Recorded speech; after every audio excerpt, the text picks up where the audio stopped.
5-ci fəsil. Əvvəl onu qəfil bir hənirti vurdu. Ox kimi içindən keçən böğürtünü sonra eşitdi. Başını qaldırdı ki, Şanqo başının üstünə alıb. Şanqonun qabağında dayanmaq mı olardı? Arxa divara dirəsə nəfəsini kəsəcək. Qaçdı. Şanqo açılıb ay camaat, qaçın deyə qaçdı. Qaçırdı və hara qaçdığını da bilmirdi. Amma bilirdi ki, Şanqo ardınca götürülüb. Qaça-qaça çəkmələrini də çıxarıb tulladı ki, istədiyi kimi qaça bilsin. Şanqonun buynuzuna keçməsin. Çevrilib arxaya baxmağa da qorxurdu. Ona elə gəlirdi ki, Şanqo onu haqlayıb. Şanqonun nəfəsi od olub kürəyinə yapışırdı. Amma qışqırmağına qışqırırdı. Var səsi ilə qışqırırdı. Şanqo açılıb, ay camaat, qaçın, deyə özü də qaçırdı və bilmirdi ki, bu boz çöldə hara qaçsın, canını bu 1 tonluq kələdən necə qutarsın. Araz qırağının bu yolğunlu, yoxşanlı çöllərində adam nə gəzirdi? Əslində o bağırmağa, havar təpməyə ar eləyirdi. Ona görə də qaçın ay camaat deyirdi, qaçın. Bəyən bu çöldə adam mı vardı qaça? Fermadakı sağcılar da çoxdan pəyənin damına dırmaşıb çıxmışdılar və Şanqonun Almuradı necə qovmasına tamaşa edirdilər. Almurad isə hələlik qaçırdı. Başqa yol yoxdur. Bilirdi ki, bircə addım ləngisə kələnin buynuzuna keçəcək. Ən çox da büdrüyüb yıxılmaqdan qorxurdu. Hər yan yulğunluqdur, börtgənlikdir. Hələ üstəlik qəfildən üstünü cil basmış bataqlığa da düşə bilərdi. Fermanı kənddən aralıda Arazın adına Şam deyilən bu vadisinə ona görə salmışdılar ki, buralar su basardı. İlin bütün fəsillərində mal, heyvan qarnını doyura bilirdi. Həm də ot ələfi illərlə dəryaz görməyən sərhəd qoruğuna da yaxındı və hər yerdə ot tükənəndə bu qoruğa da mal heyvanı salıb otarmaq mümkündür. Sağ tərəfi zastava idi. Alabəzək sərhəd dirəkləri ox kimi gözlərinin önündən keçirdi. Tikanlı məftillərin tikanı ox olub üstünə gəlirdi. Bu alabəzək sərhəd dirəklərindən birinə dırmaşmaq olardı. Amma nə biləsən ki, sərhəd qülləsinin üstündə, gözündə durbin, əlində avtomat tutmuş o əskər o saat silahını işə salmayacaq. Sol tərəfi kanaldı. Adama boy verməyən kanal. Neçə boy buxunlu oğlanın anasını ağlar qoymuşdu. O da bilirdi ki, özünü kanala tullasa, balaları ağlar qalar. Üzmək bacarmırdı. Üstəlik də nə biləsən ki, Şanqo özünü onun ardınca kanala atmayacaq. Axı bu Şanqo sudan da qorxmurdu. Hələ 5 aylığında Kostramanın adına Karavayeva deyilən kolxozundan bu yerlərə gətiriləndə gündə bu kanalı 5 dəfə üzüb o yana keçirdi. 5 dəfə də bu yana. O zaman Şanqo cinsindən olan buynuzu çıxmamış bu kələnin adı da qulağına vurulmuş bir kaya yazılmışdı. Əslinə baxsan, bu bir kadakı yazı kələnin cinsini bildirmək üçün vurulmuşdu. Bunu Almurad bilsə də üstünü vurmadı. Hələ buynuzu çıxmamış bu qara, qonur kələnin adını Şanqo çağırdılar. Kəlçə də bu ada tez öyrəşdi. Şanqo bu fermada bəsləndiyi 1 il ərzində nəinki buynuz, hətta atsan da çıxartmışdı. Və iş o yerə gəlib çıxmışdı ki, Şanqodan ötürü adına dəmir beton deyilən xüsusi məmulatdan yer də tikmişdilər. Bu yerdə Şanqo nə sağına dönə bilirdi, nə soluna, nə qabağa gələ bilirdi, nə geri çəkilməyə mümkün idi. Hələ üstəlik buynuzlarına da kotan zənciri keçirib bərkitmişdilər beton divarının çıxıntılarına ki, o bir də cəmaatı peşman eləməsin. Otunu, ələfini, kəpəyini, jımıxını vaxtında verirdilər. Bəs nə? Yemi gecikəndə elə böyürürdü ki, boğaz inəklər bala atırdı. Danalar hürküşüb az qalırdılar divara dırmaşsınlar. Bir daxı Şanqo lazımdı. Şanqo bu Stalin adına kolxoza şan şöhrət gətirəcəkdi. Yeni inək nəsli alacaqdılar. Bu şöhrətin işığı Arabi Almuradın da gözünə düşürdü. Hər şey ola bilərdi. Bəlkə elə həqiqətən də bu kolxozun gələcəyi bu Şanqonun əlində idi. Hələlik isə Şanqonu küçük kimi qovurdu. Hələlik o, Şanqonun qabağından tacı kimi qaçırdı. Çünki Şanqonun Sarı İmranın başına açdığı oyundan xəbərdardı. Hər şey onun gözünün qabağında olmuşdu. Sarı İmranın fermada sağılcılıq eləyən arvadını buynuzuna keçirən Şanqo yazığı elə oradaca o dünyalıq elədi və 20-30 yetimə baxan, öz evinə yetimxana deyilən Sarı İmranı yenə dul qoydu. Qaçırdı.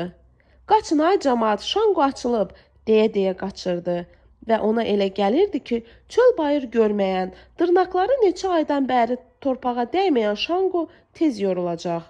Amma ha qaçırdısa, ha yönünü dərədən təpədən salırdısa, hiss eləyirdi ki, kürəyini yandıran, ox olub içindən keçən Şanqonun nəfəsidir. Şanqonun ağzından çıxan buğdur. Hələ payızın heç bir ayı getməsə də, havalar nəsə soyumuşdu. Özünü quyuya tulla, Almurad qardaş, özünü quyuya tulla, tulla quyuya. Bu səsi o da eşidirdi. Qabaqdakı 3 arşınlıq bir quyu olduğunu da bilirdi. Amma bilmirdi ki, o kör quyuda hansı ilan balalayıb və ona da əmin deyildi ki, özünü quyuya atsa, Şanqo çıxıb gedəcək.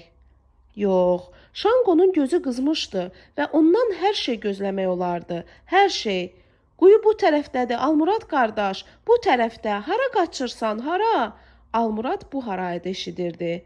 Amma özü də bilmirdi ki, hara qaçır. Amma hələ bir elə də yorulmamışdı. Düzdür, ürəyi su istəyirdi, dili ağzında yanırdı. Amma heç bu barədə düşünməyə dəyməzdi. Birincisi bu biyabanda su nə gəzirdi. İkincisi də bəyəm Şanqo ölmüşdü ki, aman verə kanaldan su içəsən. Ona elə gəlirdi ki, ağzına bircə udum su alsa, heç olmasa dili dodağını yalasa, hələ bir xeyli qaça bilər. Ruhdan düşmə Almurad qardaş, qaç, ruhdan düşmə. Allahı çağır Almurad qardaş, Allahı çağır. Almurad bu səsləri də eşidirdi. Amma bilmirdi ki, Allahı necə çağırsın. Necə çağırsın ki, bu Allah onun köməyinə gəlsin. Əslində o ruhdan yox, gücdən düşmüşdü və fikirləşirdi ki, naxaq əzəlcədən qaçıb, naxaq özünü yorub, gərək əldən düşməmiş çönəydi. Şanqonu boyunlayaydı, bəlkə elə boynunu qanıra biləcəkdi. Cavanlıqda o çox kəllərin boynunu qanırmışdı. Bir yandan baxanda elə indi də cavandı. 46 yaş ömrü at belində keçən kişi üçün nədir ki? Amma bu kələ də o kələlərdən deyildi axı. Dil qanmırdı, ağız qanmırdı, əhə deyirdin, oynaqlayırdı. Farmazon Fərmail elə bir yerin deşiyindən çıxdı. Belində patrondaş, çiynində qoşalülə, ayaqlarında isə qurşağa qədər çəkilmiş rezin çəkmələr. İşin nə yerdə olduğunu tez anladı. Şanqonun ağız burnunu selik köpük içində görən kimi anladı. Amma çox qaçmadı. Şanqonun böyürtüsündənmi ya nədənsə qorxdu. Dizləri qatlandı. Çiynində qoşalülə, belində patrondaş əllərini qabağa verdi. Və onu haqlamış kələ baxa-baxa, ay ana, deyə bağırdı. Qəribə idi. O boyda Fərmail elə bil Şanqonun gözünə görünmədi. O cür bağırtı sanki Şanqonun bir kası çoxdan düşmüş qulağına çatmadı. Yox, nə qədər gözü qıssa da ola bilməzdi ki, Şanqo bu boyda Fərmailı görməsin. Fərmailin bütün Araz boyunu lərzəyə gətirən fəryadını eşitməsin. Məsələ başqa idi. Qəribə də olsa, Şanqo dostunu, düşmənini yaxşı tanıyırdı. Bilirdi kimi qovur, niyə qovur. Birinci kərə üzünü gördüyü Farmazon Fərmail ona neyləmişdi ki? İmranın arvadını buynuzuna alıb divara dirəyərkən, Almuradın buduna soxduğu şananın yeri isə hələ də göynüyürdü. Yara yerinə milçəklər qurd salmışdı. Hə, Şanqo Almuradı çoxdan girələyirdi. Bunu Almurad özü çoxdan hiss eləmişdi. O hadisədən sonra onu görəndə Şanqonun qara qonur tükləri biz-biz qalxırdı. O hadisə gözlənilmədən baş verənəcən isə Şanqo yalnız Almuradı yaxına buraxırdı.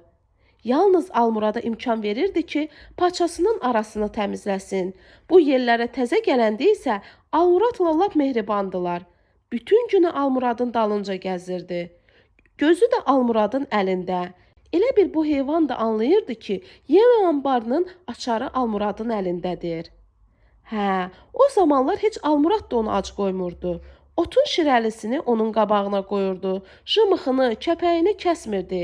Pəyənin də isti, quru yerində onu yatırırdı. Axı o zaman bütün ümidlər bu buynuzu çıxmamış kələyə idi. Kimin nə haqqı var idi ki, hələ buynuzu çıxmamış Şanqonun yanından yel olub ötə?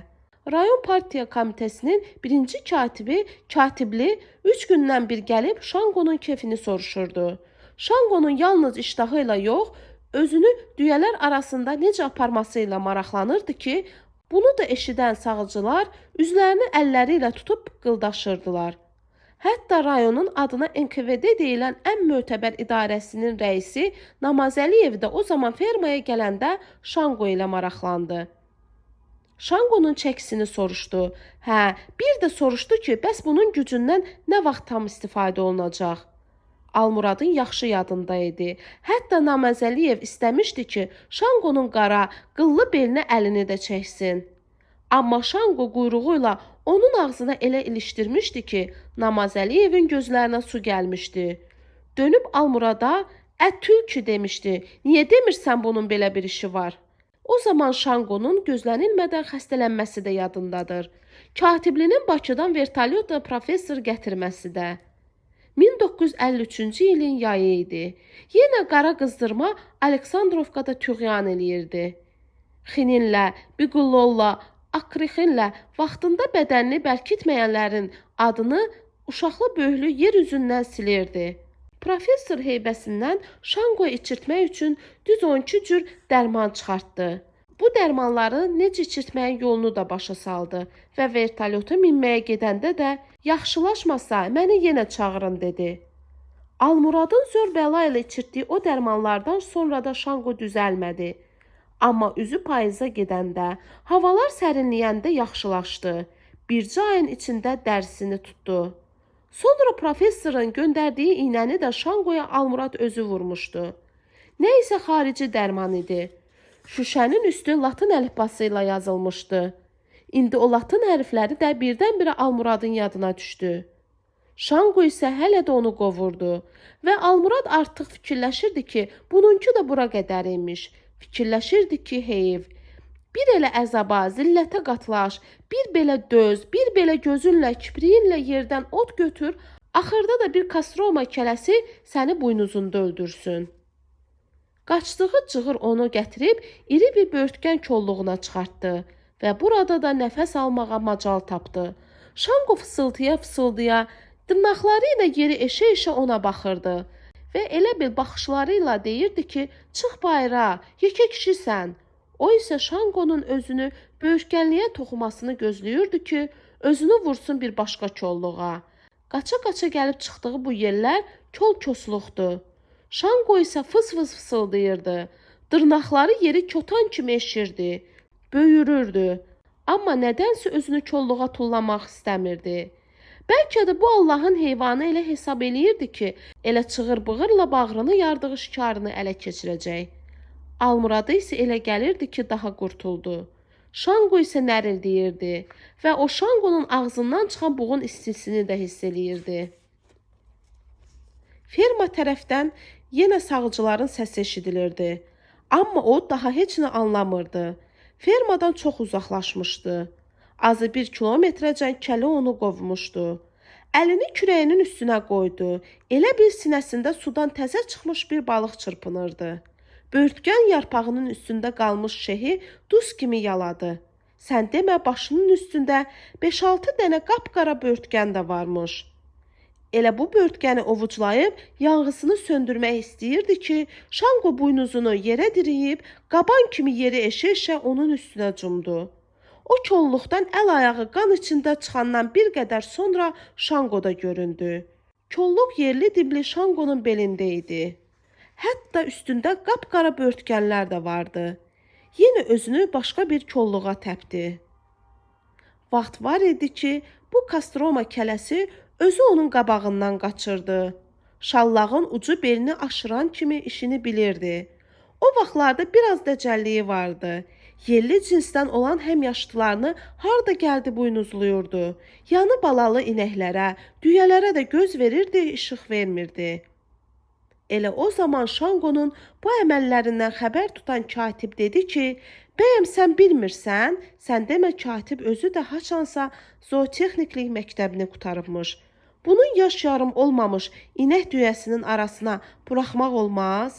Bəyəm zootexniklik məktəbində sənə öyrətməyiblər ki, bu şanqular 6 aylığında özünü tanıyır? Bəyəm sən bilmirsən ki, bu indidən dana düyəyə kələlik eləməyə başlasa, bundan pervaklaslı elita kələsi çıxmaz? Yox, o belə şeyləri bilmirdi. Zootexniklik kursunda da ona belə şey öyrətməmişdilər. Amma o yaxşı xatırlayırdı ki, elə özlərinin bu fermanın mallarının sayı qədər mal heyvanı vardı. Bir kələ saxlayırdılar. Tur cinsindən olan bu turan kələsinin yanında kəlçə məlçənin nə haddi var idi ki, höyürə gələ, inək düyəyə yaxın düşə.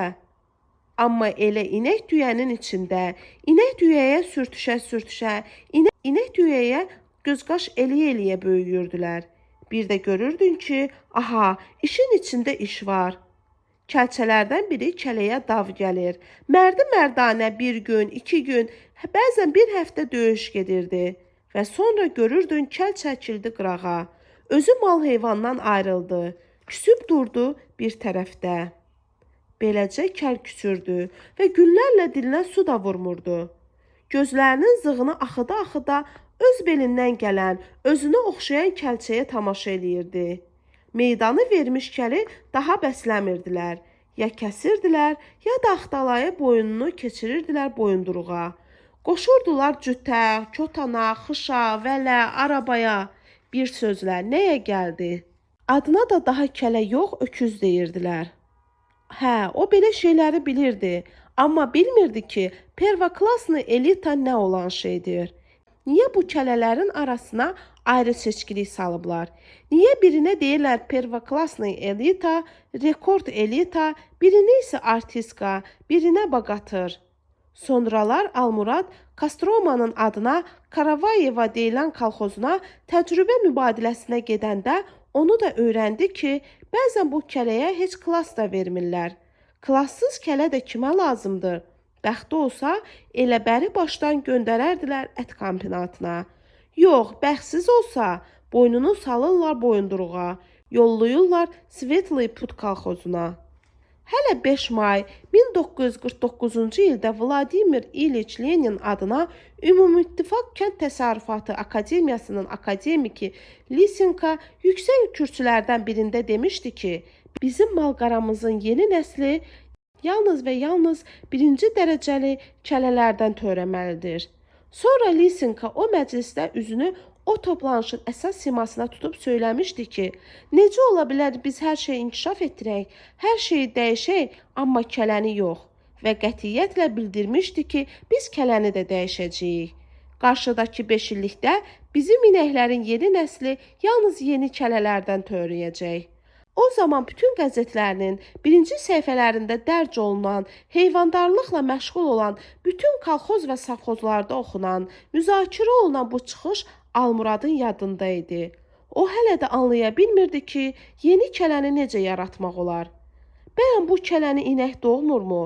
Hələ də anlaya bilmirdi ki, Lisenkanın bu sözlərini görəsən doğrudanmı qəzetlərdə yazıldığı kimi gürültülü alqışlarla alqışlayıblar.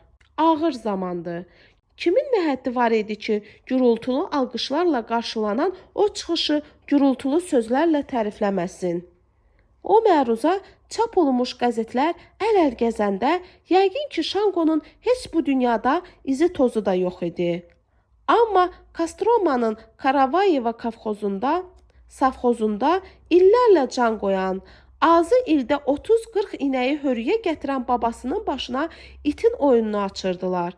Çünki Lisenko demişdi ki, ali dərəcəli kələlərdən daha səmərəli istifadə edin. Hələ o zaman Şanqonun babası yır-yır yırğalanan inəklərin yalnız üzünü görürdü. O da xeyli aralıdan böyürürdü. Amma kim idi onun böyürtüsünə fikir verən? Dırnaqları da torpağı eşib ürəyini də soyuda bilmirdi. Çünki altına beton döşəmişdilər. Hə, akademik Lisenko o məhsul yığıncaqda bir də onu demişdi ki, əgər bir kələdən səmərəli üsulla alınan maya ilə 500-dən çox inəyi mayalamaq mümkündürsə, Nəyə lazım hər fermada 5-6 kələ saxlamaq?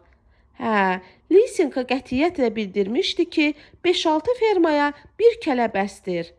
Kütləvi surətdə süni mayalanmaya keçmək lazımdır. Hətta akademik onu da qeyd eləmişdi ki, inəklər kələlərin altında əziyyət çəkirlər. 1952-ci il dekabr ayının 22-sində gecə saat 2-də Karavayeva savxozunda doğulan, təvəllüd tapan Şanqoda süni mayalanmanın bir meyvəsi idi ki, 53-ün yazında anasından ayrılıb, burundaqlanıb gətirmişdilər bu çöllü biyabana. Bir ay yük qatarında yol gələndən sonra vaqondan endiriləndə Almurad nə Şanqonu, nə də Şanqo ilə birlikdə gətirilmiş 10 düyəni qəbul eləmək istəməmişdi. Bunların nəyi qalıb? Bir dəridilər, bir sümük demişdi. Öləcəklər onsuz da. Və bu heyvanlara o zaman yazığı da gəlmişdi. Ələxüsus da Şanqoya. Yadına bu yerə köçürülmələri, soyuq bir qış gecəsində gəlib Aleksandrovka stansiyasına çıxmaları düşmüşdü. Və bu heyvanlara baxa-baxa kövrəlmişdi. Və onunla birlikdə bu heyvanları təhvil almağa gələn qırmızı qız bəs də elə bilmişdi ki, Almurad bu malların halına yanır. Yemini bol eləsən kökələcəklər demişdi. Qol çək, təhvil götür, onsuz da geri qaytara bilmərik. İndi də 54-ün payızı idi. Kostroma vilayətindən Şanqoda içində olmaqla 10 baş düyənin bu çölə gətirilməsindən il yarım keçirdi. Bu il yarımda bu düyələr bir-bir canını Şanqoya tapşırmışdı. O malqara köçündən nişanə kimi qalan Şanqo idi. O düyələrin halına hamıdan çox yanan, aylarla o düyələrin nazı ilə oynayan, Şanqonu həvəsə salıb o düyələrin hörüyə gəlməsinə səbəb olan, nəticədə də elə Şanqoya oxşayan bir cüt buzov alan Almuradı qovurdu. İndi onları vur tut 3 addımlıq bir məsafə ayırırdı. Amma bu həddi aşmaq üçün Şanqo gərək bir də özünü böyütkən kolluğuna toxuyaydı. Azacıq öncə özünü toxuduğu kolluq isə belində idi və bu qiyafədə kələ biraz da vahiməli görünürdü. Hər halda Almurad Şanqonun tərpənməyini gözləyirdi. Bilirdi ki, qaçsa Şanqo yenə arxasınca düşəcək. Hələlik isə heç olmasa rahat nəfəs alırdı. Sağ əli ilə ürəyinin üstünü ovuşdururdu. Sanki sinəsini deşib çıxmaq istəyən ürəyini sakitləşmək istəyirdi. Şanqonu dilə tutmaq da birdən-bir ağlına gəldi. Şanqo dedi. Şanqo. Səsini necə titrədiyini özü də hiss edirdi. Amma onu da görürdü ki, Şanqo da titrəyir. Nə olub Şanqo? Nə olub axı? Bilirəm niyə məni qovursan.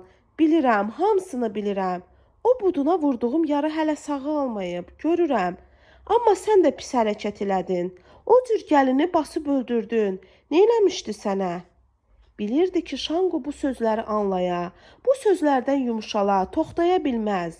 Amma onu da bilirdi ki, Şanqo da nə isə anlayır. Adı hörmət izzətlə çəkiləndə, qulağı xoş sözlər eşidəndə nəsə anlayır. Bəyəm o qabaqlar da Şanqonu adam kimi dindirə-dindirə özünə öyrətməmişdimi? Bəyəm qabaqlar da Şanqo dəcəlik eləyəndə, hətta arabir yerli cinsdən olan boğaz inəkləri, düyələri yanlayanda onu köməyə çağırmırdılarmı?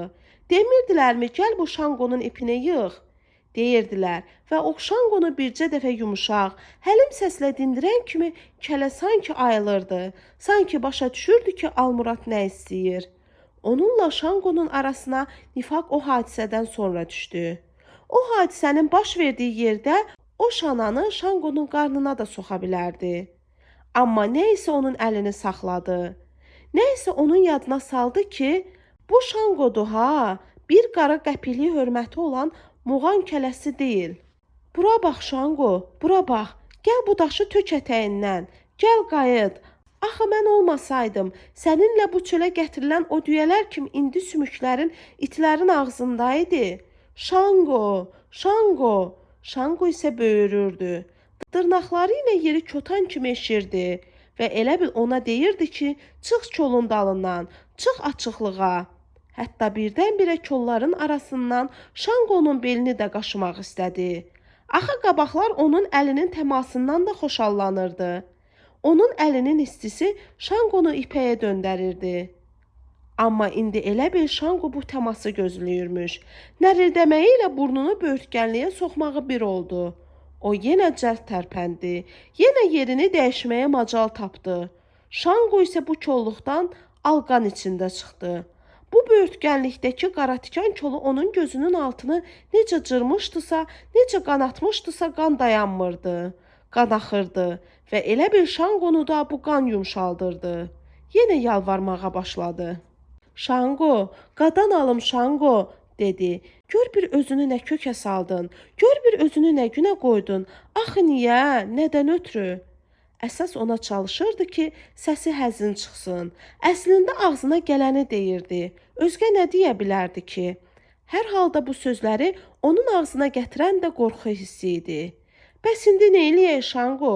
Bəs indi nə eləyək? Haçana kimi bir-birimizə belə baxaq? İnsafın olsun Şanqo, insafın olsun. Şanqo isə bütün bu yalvarışların cavabını bir kərə böyürməklə verdi.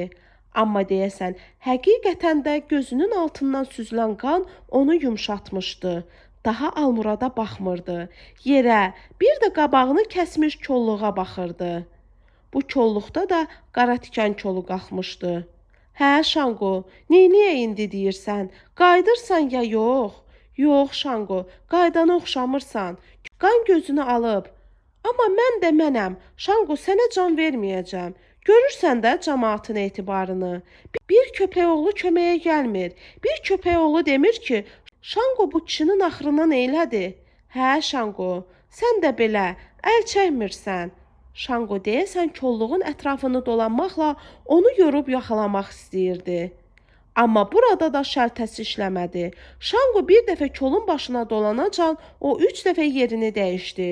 Yenə göz-gözə, üz-üzə durmuşdular. Şanqonun ağzı elə bir dibinəcən təzəcə köz düşmüş təndir idi və istisi 3 addımdan Almuradı vururdu. Sən demə bu kolluqda bir dovşan da yuxu bişirirmiş. Kələnin böyürtüsündən mi diksindi? Almuradın ağlına da gəlməzdi ki, o boyda kələ o dovşanın qorxusundan özünü itirər, tazı kimi qayıdıb qaçar. Bu çöldə, Araz boyunun bu sucaq vadisində dovşan çox idi. Amma Şanqonun bəyən bu çölə ayağı dəyirdimi dovşanda görə? Hə, Şanqo birinci dəfə idi ki, bu görkəmdə, bu qiyafədə canlı görürdü və ona görə də qaçırdı. Sən demə yaradan Şanqoya gövdəsinə görə ürək, ciyər verməyibmiş. Amma Şanqonun bu heyvanın onun üstünə yox, tam başqa bir yerə qaçdığını görəndə yenə ürəklənib böyürdü. Almurad isə o yerdən bir xeyli aralanmışdı və ona elə gəlirdi ki, daha Şanqo qayıtsa da ona çata bilməz. Amma Şanqonun yenə ona səmt götürüldüyünü görəndə lap dilxor oldu. Şanqonun kinli heyvan olduğunu çoxdan müşahidə eləmişdi. Amma ağlına da gətirməmişdi ki, bu kələ bu qədər hikkəli ola bilər. Ay sənin toxumunu dünya üzünə salanın, dedi və qaçmağa başladı. Hər halda düzənliyə keçməyə ürək eləmirdi. Böyürtkən, qaratikan kollarının arası ilə qaçırdı. Amma kənd düzən səmtdə idi. Bu kol-kosluq heç özü də bilmirdi ki, onu hara aparır. Fikirləşirdi ki, nə yaxşı payızdır, havalar soyuyub, ilan çayan yuvasına çəkilib. Yoxsa yaz, yay olsaydı bu çöldə ilan çayan arasından təpənmək olardımı? Qızıl ilan, uçağan, yatağan, yelmar, gürzə hər 5-10 addımda bir qabağına çıxardı. Yaz-yay vaxtı günortalar mələşməyə başlayırdılar. Bu kol-kosluğa mal heyvan da ötürə bilmirdilər heç. Qızıl ilanın bircə dəfə çalması 3 ilin cöngəsini 3 dəqiqənin içində o dünyaya vasil eləyirdi. İndi isə payızdı. O bu çöllə arxayınca, qorxub çəkinmədən qaçıb canını qutara bilirdi. Şanqo isə gəlirdi. Böyrə-böyrə ara bir ayaq saxlayıb yeri eşə-eşə gəlirdi. Qəribə idi ki, sanki dırnaqları ilə yeri eşmək ona yeni qüvvət verirdi. Almurad qaçırdı və qaça-qaça da öz ürəyində gileylənirdi ki, gör bir köpək oğlu köməyimə gəlirmi? Köməyi isə onun fikrincə at belində rahatca gəlmək, heç olmasa bəd ayaqda Şanqonun başını qarışdırmaq, kənardan ürək dirək vermək olardı. Bu hadisənin ilk şahidi isə sağıcılar olmuşdu. Onlar hər şeyi görmüşdülər. Ola bilməzdi ki, bu xəbəri Sarı İmrana verməsinlər. Əlindən şoferlikdə gələn Sarı İmran nədənsə axır zamanlar gəlib fermada gözətçilik eləyirdi ki, bir çətən külfətini dolandıra bilsin. Dönüb arxaya bir də boylandı. Kələ görünməsə də ayaqlarının tappıltısı eşidilirdi. Ağlına gəldi ki, bu kolluqların birində gizlənmək də olar. Amma ağlına gəlmədi ki, Şanqo iyi bilir. Şanqo kələdir, öküz deyil. Bu hadisənin ikinci şahidi isə sərhəd qülləsinin başında ayaq üstə durmuş əskər idi ki, hələ də durbinlə bu qovdu qaçdının nə ilə nəticələnəcəyini gözləyirdi. Güllənin başından hər yer ovuc içi kimi görünürdü. O hətta Şanqonun qabağının çıxan dovşanı da, bu kələnin dovşandan qorxub tazı kimi qaçmasını da görmüşdü və keşiş zamanı sərhədçinin gülməsini qanun yasaq eləsə də, o bəhdən gülmüşdü. Şanqonu təkcə o əskərlər yox, Zastavanın bütün əskərləri, hətta mayor Maslikov da tanıyırdı. Şanqo o Zastava heyətinin başına elə bir oyun açmamışdı ki, onu unuda bilsinlər. Hə, bu uzun söhbətdir. Bu əhvalat Almuradın da yadından çıxa bilməzdi. 30-cu illərdə bu sərhəd boyuna alabəzək sərhəd dirəkləri və dirəklərə də hər 4 barmaqdan bir tikanlı məftillər çəkiləndən sonra Şanqo bu tayın ilk canlısı idi ki, günlərin birində sayıq Sovet sərhədçiləri tərəfindən göz bəbəyi kimi qorunan bu sərhədi pozmuşdu və sərhədi pozandan sonra da özünü Araza vurub İran torpağına keçmişdi. Hətta bu məmləkətdə də dinc durmamışdı. Döşünə keçən 2 düyədən hər birini hörüyə gətirəndən sonra birinin də belini qırmışdı. Hə, o gözlənilməz hadisə baş verərkən nəinki rayon, Bakı, Moskva, hətta Moskvadakı İran konsulluğu, İrandakı Rus səfarətxanası da işə qarışmışdı və Şanqo beləcə buynuzunu tikanlı məftilləri ilişdirib sərhəd dirəklərini aşmağı ilə iki ölkədə məşhurlaşmışdı. Əlbəttə Şanqo yox, bir yerli kələ bu qələti eləsəydi, sərhəd dirəklərini uçurub Arazın o tayına keçsəydi, yəqin heç bunu açıb ağartmazdılar. Bir kələ nə olan şeydir ki, iki ölkənin səfirlərini danışığa gətirsin? Məftildir, qırıb təzəsini çəkərdilər, dirəkdir uçurub təzə dirək bastırardılar, bununla da iş qutarıb gedərdi. Amma bu qələti eləyən Şanqo idi və rayonun ən mötəbər idarəsinin rəisi Namazəliyevin dediyinə görə bu beynəlxalq əhəmiyyətli məsələ idi və birinci dərəcəli elita kələsi olan Şanqo nəyin bahasına olursa olsun qaytarılmalı idi. Sosializmin yetişdirdiyi bu meyvəni kapitalizm dünyasında qoymaq olmazdı. Namazəliyev isə hamıdan qabaq onun yaxasından tutmuşdu. Tülkü, sən bir kələyə də göz ola bilmirsənsə, bəs nə tülkülük eləyirsən burada demişdi. Günahın hamısı səndədir. Sən onun ağzının yemini basıb yeməsəydin, o getməzdi. İndi o tayda da deyəcəklər ki, Sovet kələsi sərhədi acından pozub, İrana keçib ki, qarnını doyursun. Mən bu işi çürüdəcəyəm. Bəlkə elə sən onu sərhədi pozmağa məcbur eləmisən? Hə, o zaman Namazəliyev onu beləcə qorxutmuşdu. Qorxmağa dəyərdi.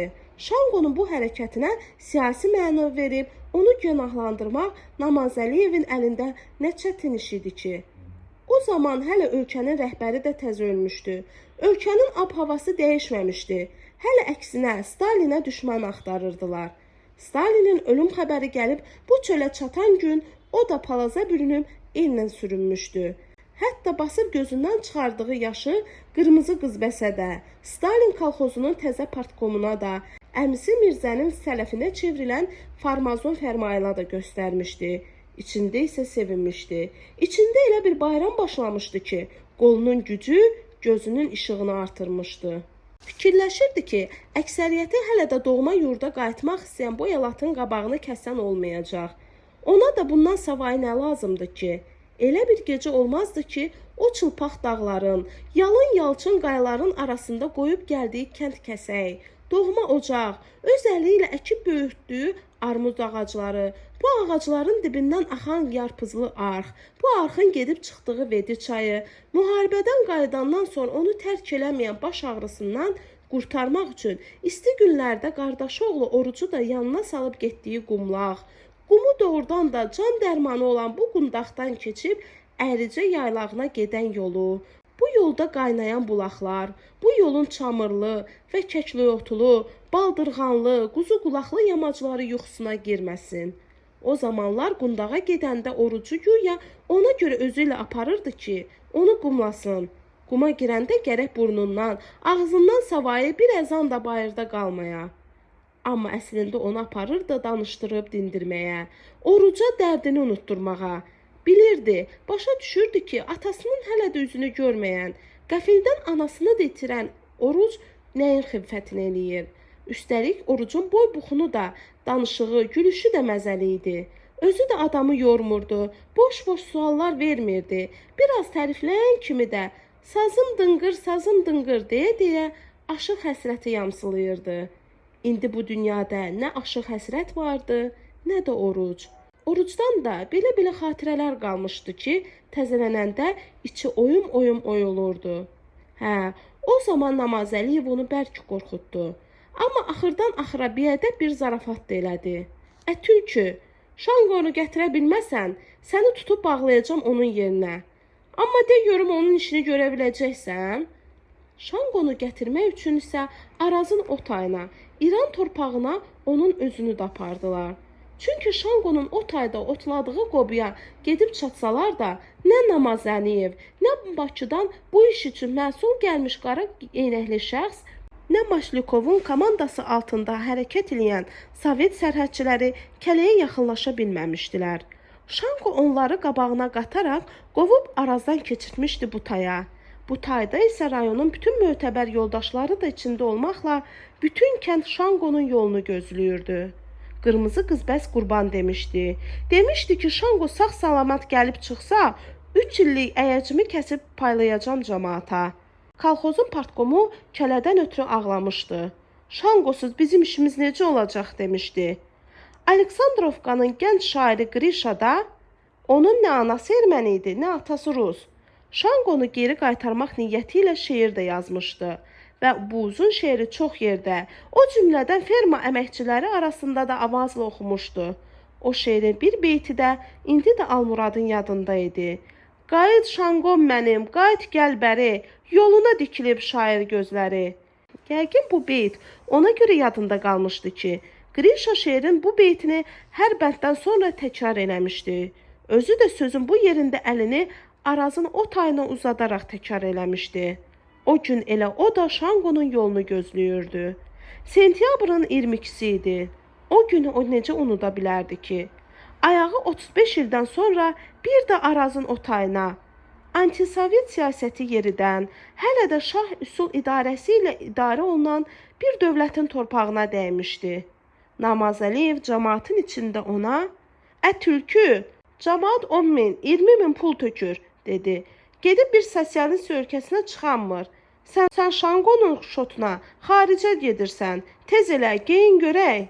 Fermada onun artıq paltarı var idi ki, geyinə. Nə geyinim yoldaş Namazəliyev dedi. Elə olanın budur da. Əyin başı həqiqətən pis gündə idi. Çəkmələrinin yamağını cır-cırmaq örtsə də, şalvarının dizlərindəki yamaqlar adamın gözünə girirdi. Kit elini də günəş o qədər saratmışdı ki, elə hala salmışdı ki, əl vursan üzülüb gedərdi. Uzun günlüklü kepkasının rəngini də günəş qarışdırmışdı. Namazəliyev, azlar geyin, çor geyin dedi. Az yığda, tülkü, sizin adətiniz belədir. Qaraçısınız, xəzinə üstündə yatsanız da, gərək cındırınızdan cin hürkə. Sonra Namazəliyev maşının altına girib nəyisə qurdalayan sürücüsünə səsləndi. Tülkü dedi, gəl bura görüm.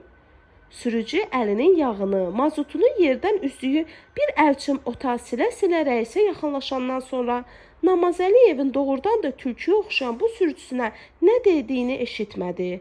Amma ona bir dəstə onluq verdiyini gördü. Sürücü maşını işə salandan sonra isə onu dübarə yanına çağırdı. Yol üstü o stansiyanın dəlləklərini də qulaqlayıb gətirərsən bura dedi. Onsuz da orada milçəklərini qoyulurlar. Qəribə gün idi. Namazəliyevin rəhbərliyi ilə süd bidonlarında təcili su qızdırıb onu pəyənin bir küncündə çimdirəndən sonra Qoltuğunun altına, bədəninin tük bitirən bütün əzalarına diqqətlə baxıb gördülər ki, bit var ya yox. Biti nə gəzirdi Almuradın? Sonav hər həftə olmasa da, həftə aşırı su qızdırıb onu suya salırdı. Alt paltarını da həmişə qaynadırdı ki, fermadan hər axşam əlində, ayağında evə gətirdiyi iyi qoxu canına hopmasın. Hələ ərini çox istəyirdi. Hələ ara bir gecələr yorğanın altında ərinə, "Sənsiz mənim bir günüm olmasın" deyirdi. Əsl tamaşa isə Namazəliyevin tülküyə oxşayan, tülkü kimi adamın üzünə key-key baxan sürücüsü iri bir çay yeşiyi ilə birlikdə Dəllə İlyasla, Dəllə Ardaşı gətirəndən sonra başladı. Namazəliyev sanki qəsdən onları tutaşdırmaq istəyirmiş. "Bu kişinin baş gözünü səliqəyə salın" dedi. O saat çıxıb Zastavaya getdi.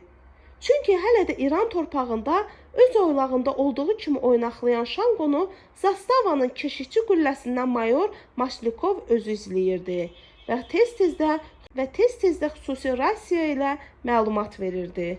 Sən demə, mayorun verdiyi məlumatı tutan aparatlardan biri də Namazəliyevin cibindəymiş. Namazəliyev gedəndən sonra İlyasla Ardaş tutaşdılar. Bu dedi ki, Almuradın başını mən qırxıram, o dedi, yox, mən qırxıram. Bu dedi, yoldaş Namazəliyev, bu kişinin başını qırxmağı mənə buyurub, o dedi, yox, Namazəliyev yoldaş bu işi mənə tapşırıb. Hələ Ardaş axırda onu da dedi ki, onsuz da bu kişi mənim kliyentimdir. Həmişə onun kəlləsini mən qırxıram. Almurad başını evdə həmişə arvadına qayçılatsa da, bir dəfə də olsun başını Ardışa qırxdırmasa da, o elə əzəldən erməni kişiləri ilə az oturub dururdu. Dinmədi. Oturmuşdu kətlin üstündə. Əllərini uşaq kimi salmışdı yanına və fikirləşirdi ki, bu nə oyundur ilahi, bu nədir bizə göstərirsən? O gün təqvimlə payız girirdi. Amma çox isti idi. Günəş onun ortasının tükü çoxdan keçmiş başını deşirdi. İmkan da vermirdilər kepkasını qoysun. Sən demə, 10 ildən bəri bir dəlləxanada dəlləklik eləyən bu iki dəllək də bir-birindən çox yanıqlıymış. Daha bir-birinə nə qaldı deməsinlər. Nə yaxşı ki, bu yerdə Namazəliyev özü gəlib çıxdı. Yoxsa bu iki dəllək başlamışdılar bir-birinin əllərində tutduqları ülgüclə hədələməyə. Namazəliyev onlara yox, nədənsə yenə Almurada acıqlandı. Tülkü, bu erməni ilə müsəlman sənə görə bir-birini qırır, dedi. Nə gözünü döyürsən xəzan tülküsü kimi? Almurad isə bilmədi nə desin. Yenə Namazəliyev özü dilləndi. Biriniz üzünü qırxın, dedi, biriniz başını. Görəsən bəşər tarixində elə bir hadisə olmuşdu ki, bir adamın başında eyni vaxtda, eyni dəqiqədə, eyni saniyədə iki dəllək dəlləklik eləsin. Hər halda ikisi də son dərəcədə səliqə ilə işləyirdilər. Namazəliyev isə tamaşa eləyirdi. Onun əlində tutduğu əl boyda aparatdan gələn səsi eşitsələr də bir şey kəstirə bilmirdilər. Amma həmişə qulağının ağır eşitdiyinə gileylənən Ardaş birdən-birə "Tavariş Namazəliyev, vidima eta ratsiya" dedi. Amma Namazəliyev heç deyəsən onu eşitmədi. O aparatı dayamışdı qulağına və nədənsə gözləri də get-gedə irilirdi. O birdən-birə qışqırdı. "Tez eləyin, Şanqu uzaqlaşır. Baş alıb harasa gedir, tez eləyin. Gözdən itsə işimiz çətin olacaq" dedi. "Tez eləyin."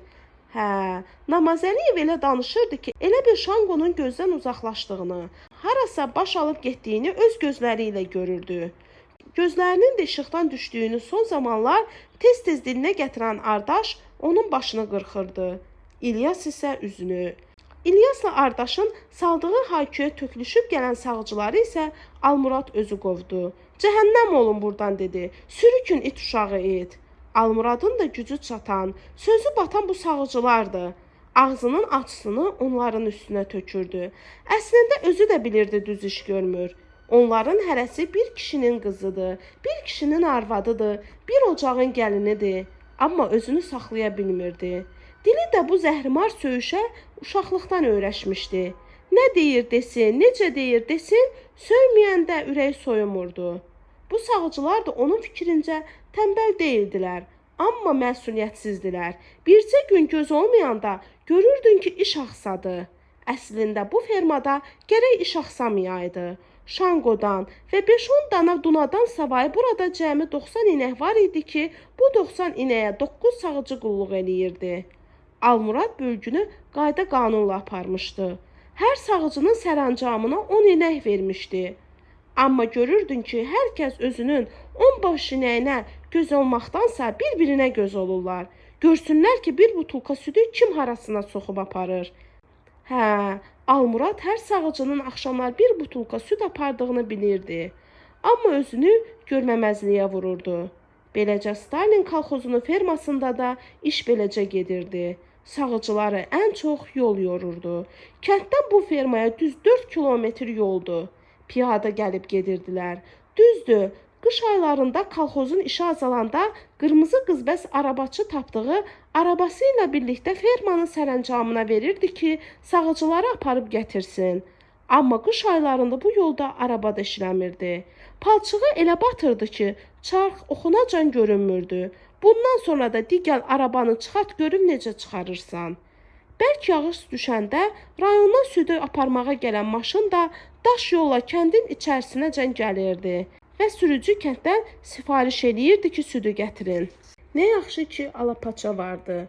50 litrlik bidonları ağız-ağıza çatıb aşırırdı atın belinə. Beli 2 qatlanırdı yazığın. Beləcə yerişini də itirmişdi alapaça. Əslində onun yerişini itirən vaxtı deyildi. Yaşının oğlan çağı idi. 46-cı ildə müharibədən qayıdandan sonra alapaçanı alanda at 3 yaşında idi. Hə, fermada işlər belə gedirdi və bir il idi ki, o axşamlar qırmızı qızbəsin gənc partkomun evinə süd göndərirdi. Əvvəllər fermadan bir stəkan süd də sənədsiz çıxanda qorxurdu. Amma bu qorxu da çoxdan çəkilmişdi. Hətta qırmızı qızbəs özü arabir ona deyirdi ki, bal tutan barmaq yalar, qorxma. Amma o qorxurdu. Ən çox da bu Namazəliyevdən qorxurdu. Namazəliyev birdən-birə yenə üzünü ona tutdu. Tülkü dedi, geyin də kimi gözləyirsən? Gərək səni geyindirmək üçün də bir adam çağıraq. Dəllə İlyas onun üzünü tərtəmiz qırxandan sonra dübarə də sabunlayıb elə qaşımışdı ki, əlini üzünə çəkəndə özü də məətəl qalmışdı. Sən demə bu İlyası bu camaat nahaq pisləyirmiş.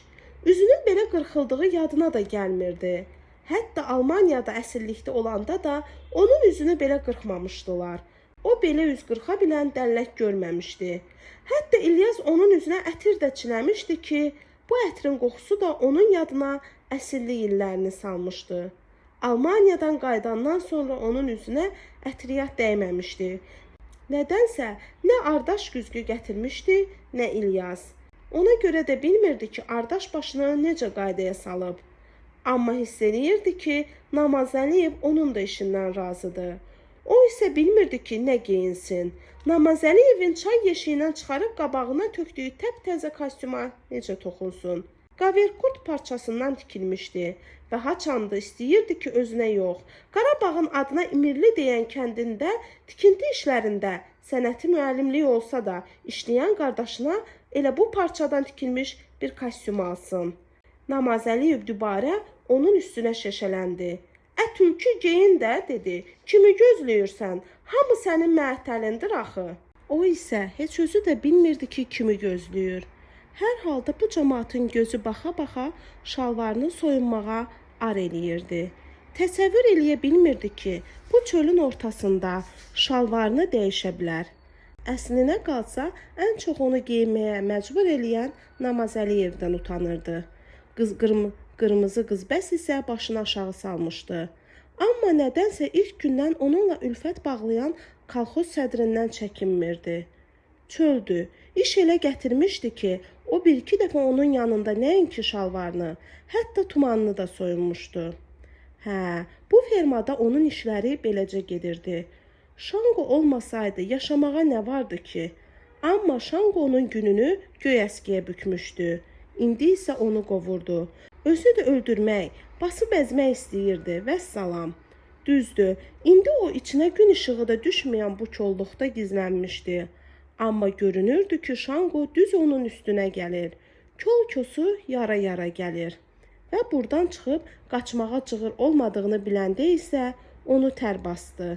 Bəlkə də o isti sentyabr günündə Onu qayıqla Arazın o tayına keçirməsəydilər, orada da o qorxmadan, çəkinmədən Şanqoya yanalmasaydı, Şanqonu adam kimi dindirəndən, danışdırandan sonra da əlini belinə çəkməsəydi, oxşamasaydı, canı Şanqodan çoxdan qurtulmuşdu. Namazəliyev dübarə, tülkü geyin də, deyəndən sonra özü onu geyindirməyə başladı. Şalvarı bu cəmaatın, bir cüt dəlləyin gözü baxa-baxa dəyişməyə, bir də ona görə sıxılırdı ki, tumanı cırılmışdı. Özü də biədəb bir şəkildə cırılmışdı və şalvarı soyunandan sonra 2 yoxa, lap 4.50 də yapışsaydı, ayıb yerlərini gizlədə bilməzdi. Yoldaş Namazəliyev dedi, bəlkə şalvarı pəyədə dəyişim. Namazəliyev, burada niyə dəyişmirsən axı dedi. Tərbiyəli çıxıbsan, ya elə bilirsən biz görməmişik. Bu sözdən sonra Almurad şalvarını soyunmuşdu və Namazəliyevin onun tumanının qabaq tərəfindən sökülmüş yerinə necə baxdığını, heyrətlə içini çəkdiyini görmüşdü. Almuradın nazili armud saplağına dönmüş boynu dünyada ilk dəfə qalustuk gördü. O qara qalustukun yumru ağ çilləri də yadındadır. O təzə qalustuka bir xeyli heç kimin ilgək vura bilməməsi də. Sən demə ardaş, bu işi də bacarırmış. Amma gözləyirmiş ki, hamı əlinin dalını yerə qoysun və sübut eləsin ki, bu cəmaatın içində qalustuka yalnız o ilgək vura bilir. Qalustuk əhvalatından sonra o, Namazəliyevin ardaşa sadəcə ardaş yox, ardaş kirvə deyərkən İlyasın qızardığını da görmüşdü. Bu paltar dəyişmə mərasimi bitəndən sonra Namazəliyev şəxsən özü öz əli ilə kaverkot kostyumun yaxasını 7 dənə par-par yanan medal, orden düzmüşdü ki, o hələ bir köpək oğlunun, bir köpək qızının yaxasında bu medallardan, ordenlərdən görməmişdi. Paltar dəyişmə mərasimi orden və medalların sinəsinə düzülməsi ilə bitəndən sonra könlündən keçən yeganə şey o oldu ki, güzgüdə özünə baxsın. Çünki bu əhvalatdan sonra o qırmızı qızbəsin də ona tamaşa elədiyini, özü də necə tamaşa elədiyini görürdü. Yox, o özü də bilirdi ki, geyinib keçinəndə adama oxşuyur. Amma geyinib keçinməyə nə həvəsi qalmışdı, nə səbri. Axırda da Namazəliyev ona, tülkü, narkoma oxşuyursan, demişdi, narkoma. Amma biz səni ora naxırçı adıyla aparırıq. Soruşsalar, deyərsən ki, naxırçıyam, eşitdin? O başı ilə razılığını bildirmişdi. Birdən sarsaqlayarsan, bizi biabır eləyərsən, ha? Bu yerdə onun əvəzinə qızbəz özü dillənmişdi. Yox, yoldaş Namazəliyev, Almurad elə şey eləməz. Almuradı siz deyəsən yaxşı tanımırsınız. Üstü unlu olsa da dəyirmançı deyil. Dünyada çox şeydən xəbəri var. Elə bu sözlər də Namazəliyevin arxasınca düşüb Zastavaya sarı gedən Almuradın dizlərinə güc, ürəyinə təpər vermişdi. O onsuz da əmin idi ki, Şanqonu gətirəcək və kələnin yolunu həsrətlə gözləyənləri, raykomun birinci katibi katiblini də, hətta katiblikdə quyruq bulayan qara eynəkli şəxs də daxil olmaqla intizardan qutaracaq. Uğur olsun. Bu sözü katiblidən, qırmızı qızbəsdən sonra da fermanın gözətçisi Sarı İmran dedi və üstəlik də elə bir göz vurdu ki, bu Almuradın da gözünü güldürdü. Zastavanın rəisi mayor Maslikovun və 6 silahlı sayseçmə əskərin arasında motorlu qayığa oturub sərhəd çayına o taya keçəndə isə Namazəliyev nə ağıl elədisə, qolunun qızıl korpuslu fosforlu saatını da açıb onun qoluna bağladı dedi. O tayda tez-tez saata baxarsan dedi. O tayda onları 5-6 İranlı qarşıladı ki, onlardan birinin tərtəmiz rus dilində danışması əvvəl-əvvəl Almuradı bir xeyli təəccübləndirdi. Bu İranlıların geyim keçiminə o qədər hayır mail oldu ki, Namazəliyevin qayıqda ona verdiyi tapşırıq tamam yadından çıxdı. Axı 35 il əvvəl onlar İrana köç eləyərkən, o İran cəmaatının da cındırından ciri hükdüyünü öz gözlərində görmüş və hər şey də yadındaydı. Ayaqlarının çarığından tutmuş, başlarının çalmasına, əyinlərinin cübbəsinə, tumanına kimi. Ancaq yosma evləri də, çalsız çəpərsiz, sahmansız səliqəsiz qapı bacaları da, damı balıq beli pəyələri də, çiy kərpicdən hörülmüş möhrələrini də unutmamışdı. Bir şey yaxşı xatırlayırdı ki, hər kənddə hamam vardı, əməlli başlı hamam. Vedi Basarda o belə şey görməmişdi və bir də məscid. Hamısı da o məsciddə and içirdilər. O məscidə Allahın yerdəki evi kimi hər gün gəlib gedirdilər. Amma nə olsun, gərək saqqızını çeynəyəndən sonra yapışdıraydım burnuna. Gözdən tük çəkirdilər. Amma o zaman onu belində gəzdirən 3 yaşar göy ürgəni günün günorta çağı tutub əlindən almadılarmı? Bu hadisəyə görə dini bir olan, bir Allahın adını tutan iki elin arasına qan düşmədimi? Sonra o qanı yumaq üçün əmisi onu bircə əlcə uşaq ikən, üzünü də görmədiyi bir qız uşağına evlənməyə məcbur eləmədimi? Hələ də o izdivacın əzabını çəkmirmi? Bu barədə də sonra. Sən demə Şanqo Arazın qırağından bir xeyli aralanıbmış və Ağban evləri Aleksandrovkadan da aydınca görünən, gecələr isə çın-çırığa bürünən kəndə yaxınlaşıbmış və bu kəndin evlərində yaşayan cəmaət da, oğullu qızlı, arvadlı kişili, qanlı qocalı, sərhədi yarıb arxayınca o taya keçmiş bu Sovet kələsinə tamaşa eləyirdilər. Diri çəksi çoxdan bir tonu keçmiş Şanqo doğrudan da çox tamaşalı idi. Yeriyəndə elə bilirdin gəmi gəlir. Sinəsi də elə bir lay divardı. Almurad yaş yarımında onun sinəsinin ölçülərini yazıb Şanqonun ana yurduna, Kostroma vilayətinə, Karavayeva kolxozuna göndərəndən sonra Şanqoya 1-ci dərəcəli elita kələsi kimi fəxri ad vermişdilər. Əslində Şanqonun ad sanı gediş-gəliş üçün pasportdan başqa xüsusi buraxılış vəsiqəsi də tələb olunan bu Araz boyunun paqranzonasının hüdudlarından çıxmışdı. Elə o zaman Almurad özü də rayonun hörmətli adamlarından birinə çevrilmişdi. Hər halda buraya 5 aylıq bir dana kimi gələn Şanqoya zootexniki qulluğu o eləmişdi. Düz bir il Şanqonun nazı ilə o oynamışdı. Şanqo ilə birlikdə bu ilan mələyənə gətirilən 10 düyəni 53, sonra da 54-ün yayı bir-bir qırmasaydı, o Şanqoya görə qalxdığı hörmətdən çətin düşərdi. O zaman qırmızı qızbəs özü ona demişdi ki, səni də gero eləyəcəm, sən şirinlik hazırla. Sosialist əməyi qəhrəmanı adını kim istəməzdi ki? Bu fəxri ad ona lap hava kimi, su kimi lazımdır. 3 il əsirlikdə keçən əskərlikdən belində gətirdiyi adı kölgədə qoysun. Ləkə kimi belində qalmış o adı yusun. Amma yenə də özü demişkən taleyi ondan üz döndərdi. Bir-birindən gözəl, yaraşıqlı düyələrin 4-ünü 53-ün yayı öldürdü, 6-sını 54-ün. Qəribə idi. Elə bir bu düyələr də qara qızdırmaya tutulmuşdular. Yayın günündə başlayırdılar qızdırmağa, ayaq üstə tir-tir titrəməyə. Zootexniklikdən bəhs eləyən, hələ müharibədən qabaq Latın əlifbası ilə çap olunmuş kitabını açırdı, varaqlayırdı və görürdü ki, qaramalın malyariyaya tutulması haqqında heç nə yazmayıblar. Toyuqların malyariyaya tutulması haqqında o kitabçada oxumuşdu. Elə indinin özündə də hərdən fikirləşirdi ki, bəs görəsən Şanqo niyə xəstəliyə tutulmadı? Şanqo niyə o naxoşluğu tapmadı? Şanqo deyəsən işdən duyuq düşmüşdü. Dırnaqları ilə bu yad məmləkətin torpağını, daşını eşə-eşə elə böyürdü ki, bu kəndin zəncirli, zəncirsiz cəmi itləri səs-səsə verdilər. Cəmaatın səsi isə Şanqo gözlənilmədən əli silahlı əskərlərə hücum eləyəndə çıxdı. Əskərlər ox kimi hərəsi bir səmtə götürüləndə İran əhli uğundu. Şanqo da deyəsən elə bu səsdən çaşdı. Bilmədi ki, hansı əskərin dalınca düşsün. Hər halda Almuradı görəndən, səsini eşidəndən sonra bir xeyli heç ona da yaxınlıq vermədi. Deyəsən bu əvvəlikli qobu xoşuna gəlmişdi. Amma ot ələfə ağzını vurmurdu.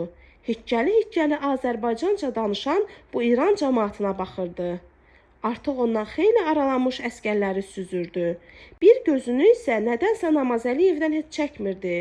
Ya bu adam da ona tanış gəlirdi, ya da kim bilir. Burada nə sir vardı? Hər halda Şanqo Almuradın gözlədiyi kimi sahildən aralanmayan Namazəliyeva cummadı. Onun üstünə soxuldu və o Şanqonun etibarsızlığını, dönüşlüyünü ilk dəfə elə onda, orada gördü. Var səsi ilə qışqırdı. Nə edirsən Şanqo?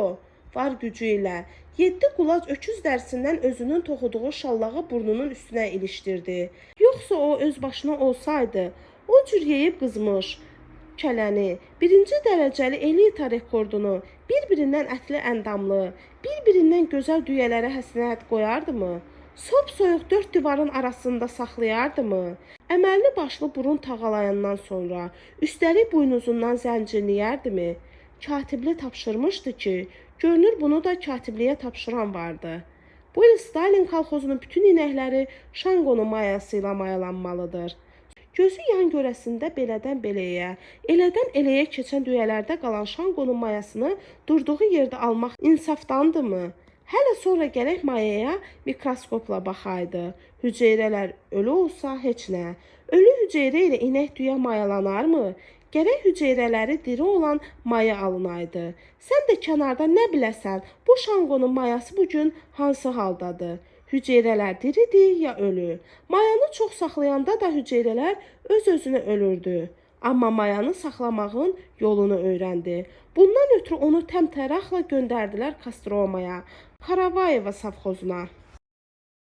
Almurad orada inəklərin gününü, güzaranını görəndən sonra da çox fikirləşdi və axırda da öz-özünə dedi ki, bizim inəklər yaşamır, can verir, can. Sonra o bu sözü bir həftə keçən səfərindən sonra rayonun fəallar yığıncağında kürsüdən də dedi və bu sözə görə cəzasını da aldı. O fəallar yığıncağından 2 gün sonra qırmızı qızbəz ərklə onun üstünə bozardı. İnəkdir də, nəyinə lazım, yaşayır ya can verir dedi. Geroyluğu ağzından çıxartdın, indi get Şanqonun xayasını oynat. Elə beləcə də dedi, xayasını oynat. Onsuz da o günlər Şanqonun hər tayı azı bir girvəngi olan xayaları onun əlindən düşmürdü. Nə olsun ki heyvandır. Elə belə maya verərdi Şanqo. Kölədən maya almağın sirlərini də Kostromada yiyələnmişdi. Bilirdi ki orada bu işi qadınlar görür.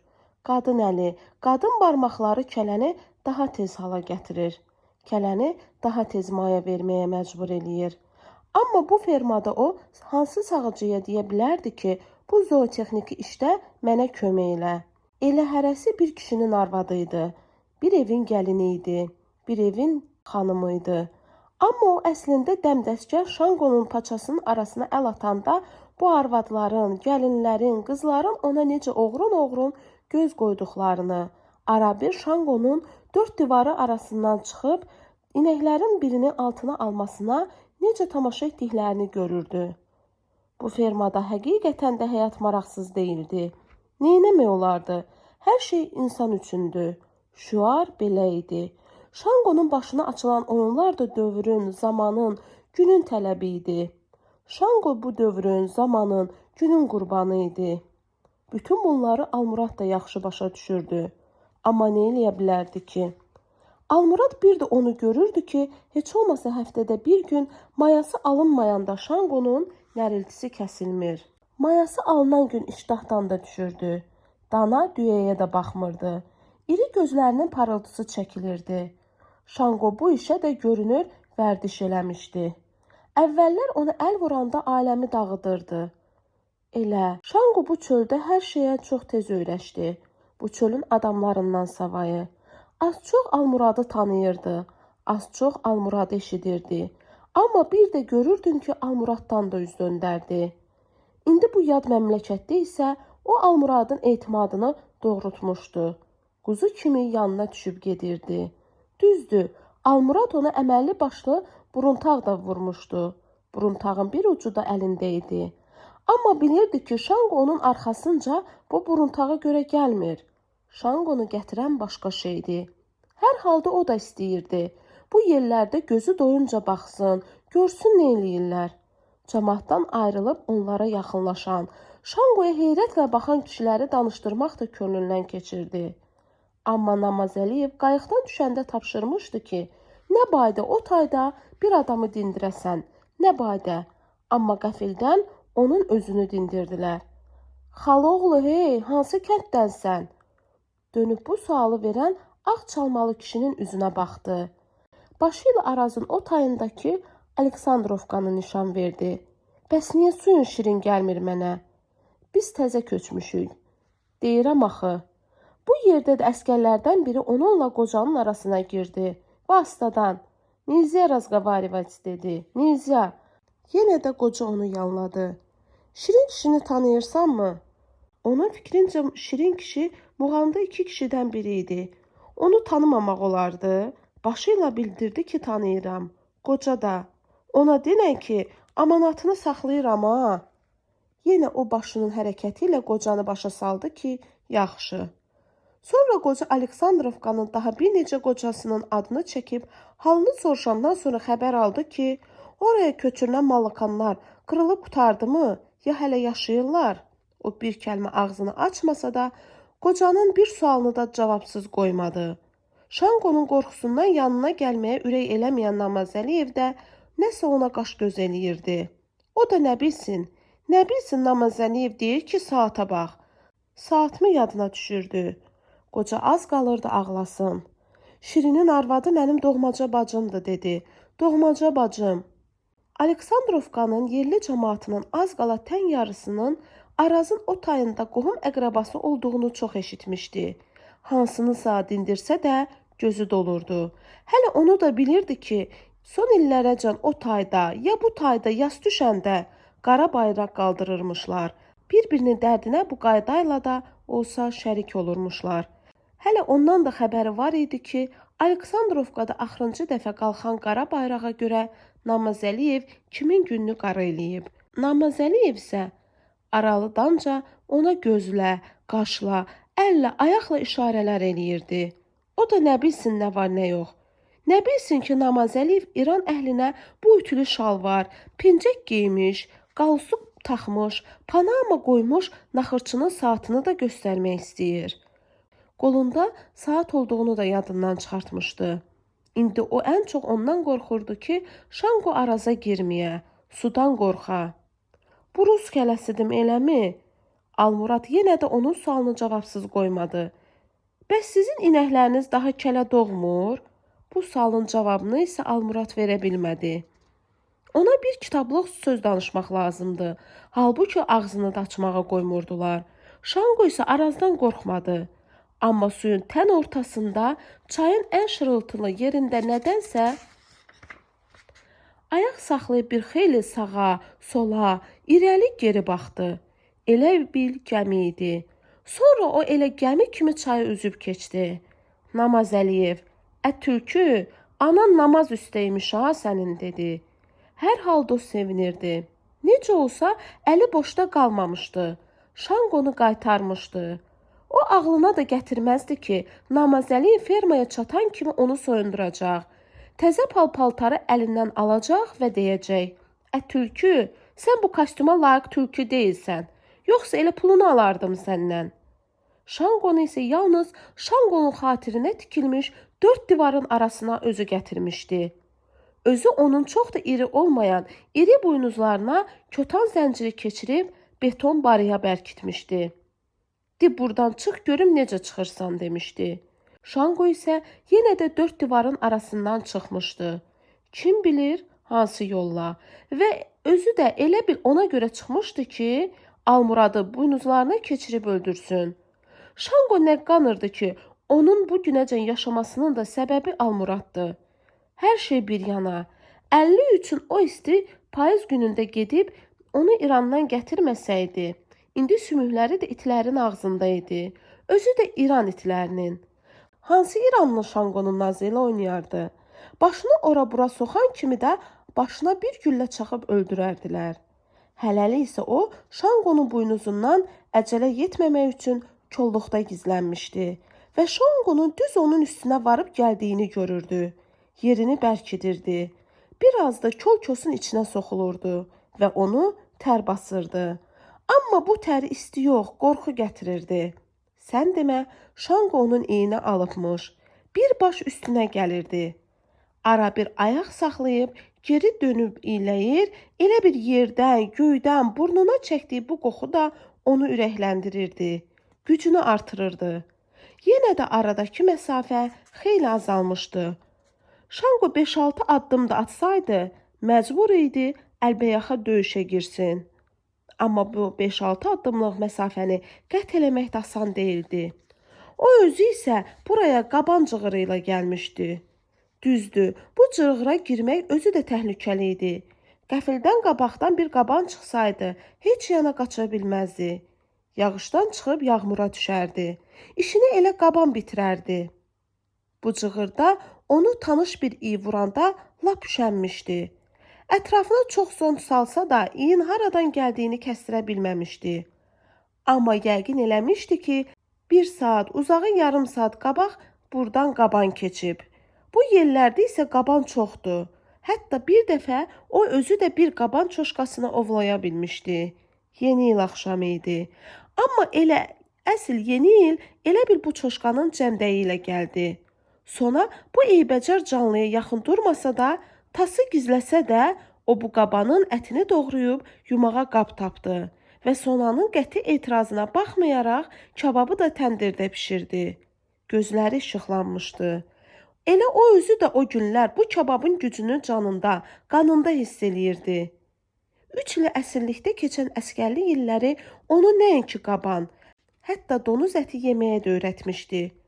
O çoşkanın bir budunu da kəsib Rudolf Karloviçə göndərmişdi.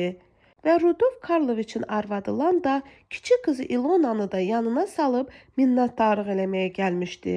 O zaman qaban kababının damağından getməyən dadı onu yenidən əlinə tüfəng götürüb ovçuluq eləmək həvəsinə də saldı. Amma bu həvəs çox ötərgi oldu. Əvvəla heç nə vura bilmədi. İkincisi də sən demə, yaş öz işini görübmüş. Onu hər şeydən çox soyudubmuş, özünün xəbəri yox imiş. Üstəlik vaxtı da o deyildi. Bircə gün işdə olmayanda görürdü ki, fermada çox şey yerində deyil. Bilirdi ki, gözünü yumsa, fermanı bircə gündə dağıdarlar. Bu fermada isə hər şeyə cavabdeh o idi. Hər şeyi ondan soruşurdular. Şanqoda içində olmaqla, Kastromanın dana dunası bu yerə köçürüləndən sonra fermaya gəlib gedən lap çoxalmışdı. Rayon qəzetin redaktoru isə onu lap boğaza yığmışdı. Bilirdi ki, bu boynu dönməyən redaktor niyə gəlir? Gücü çatandan payını verirdi və bundan sonra da o əngə verməyə başlayanda qalırdı içində kəsilə-kəsilə. Hələ o günlər fermaya gəlib gedənlər çoxdur. Amma onu həqiqətən də ovçuluqdan, tüfəngdən, qırmadan, soyudan nəsə başqa şey oldu. Ana yurdun, Vedinin dağlarına ona görə ova çıxırdı ki, dərdi dağılsın. Dərdi yalnız ovda dağılırdı. Dağ keçilərinin izinə düşəndə dağılırdı. Burada isə o dərdini dağıtmaq istəmirdi. Onun isə bir dərdi var idi. Fikirləşirdi ki, necə olur olsun qayıtmaq lazımdır. Özü də illiklə qayıtmaq lazımdır. Tək-tək qayıdanlar məktub yazmışdılar. Xəbər göndərmişdilər ki, burada bizi işə götürmürlər. Qalmışıq ortalıqda. Hə, o günlər o bu fikri beynindən çıxarıb atmaq istəmirdi. İstəmirdi ki, bu dərd dağılsın. İstəyirdi ki, bu dərd onun içini oya-oya bir yol göstərsin.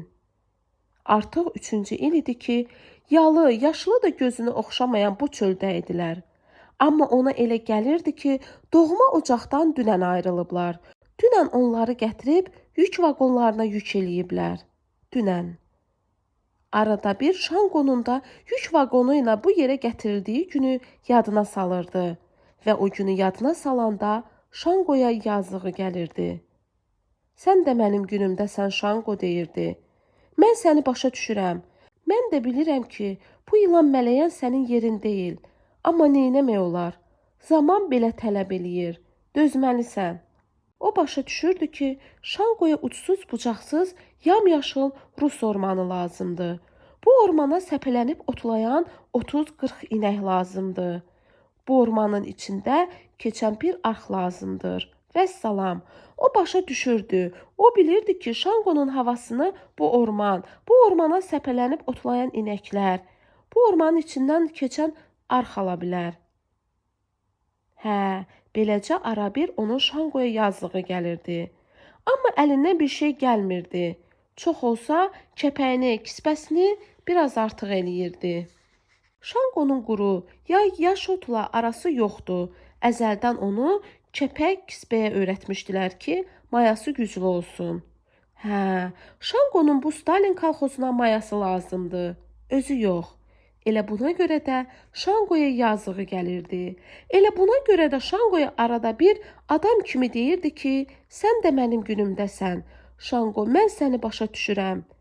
Gözləri qan çanağına dönmüş Şanqo isə artıq onun başının üstünə almışdı və bilmirdi ki, özünü yerin deşiyinə necə soxsun. Adına sıçan deşiyi deyilən yeri necə satın alsın. Bir qədər də özünü qalınlığa verdi.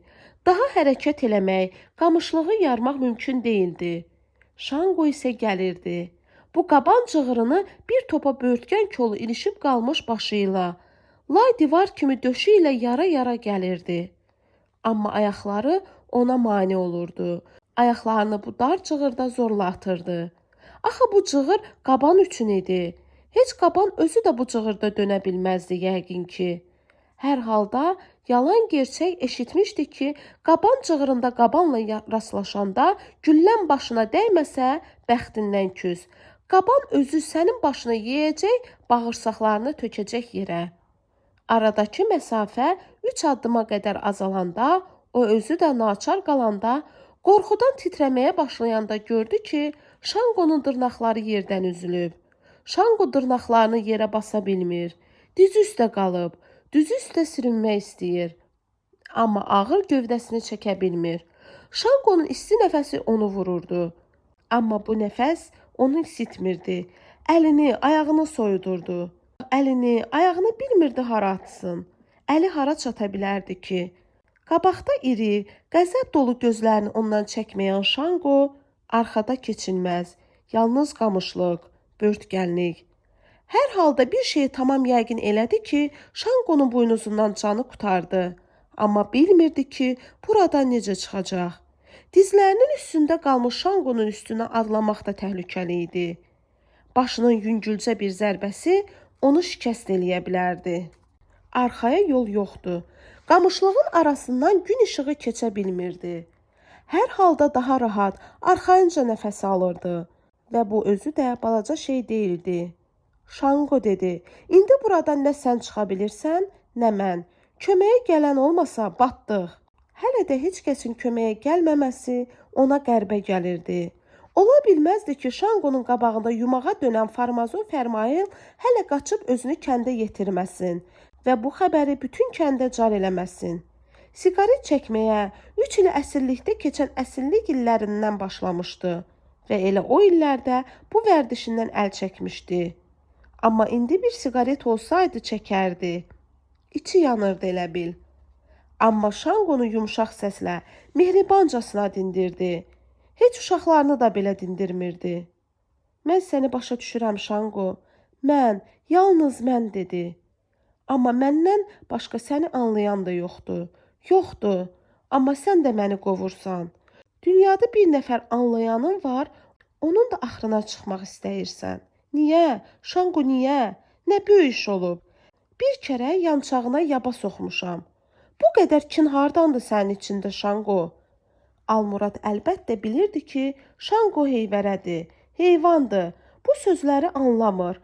Amma onu da hiss eləyirdi ki, Şanqonu bu sözlərin havası vurur.